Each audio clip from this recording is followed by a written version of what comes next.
వెంకటాచల క్షేత్రమునందు వెంకటేశ్వరుడు ప్రతిజ్ఞ చేశాడు. వీళ్ళ పాపాన్ని నేను పోగొట్టాలి. ఎలా పోగొట్టాలి? మీకు ఎక్కడో అక్కడ నా ఉపన్యాసాలు పూర్తి చేసే లోపల నేను ఆ విషయాల్ని వివరణ చేసే ప్రయత్నిస్తాను. ఇంత పూర్వం కూడా చెప్పాను, మీరు విన్నారు. తరిగొండ వెంగమాంబ గారితో ఆయన అంగీకరించి చెప్పాడు. పాపములను ద్రవ్యం మీదకి ఆవాహన చేస్తాడు ఆయన. ఎంతో పాపం వస్తుంది, చేసేస్తాడు. వీడు చేశాడని వీడికి గుర్తుండదు. ఆ పాపం ఏం చేస్తుందో తెలుసా అండి? ఆపద రూపంలో వస్తుంది. ఆపద అంటే మీ బుద్ధి చేత మీరు తప్పించుకోలేనిది, దానికి ఆపద అని పేరు. ఇప్పుడు ఆపద వస్తుంది. చాలా డబ్బు ఉంది, ఒక్కడే కొడుకు, ఎప్పుడు సాయంకాలం ఏడపడి జ్వరం వస్తుంది.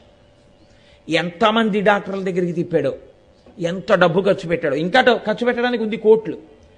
ఆ పిల్లాడికి జ్వరం తగ్గట్లేదు.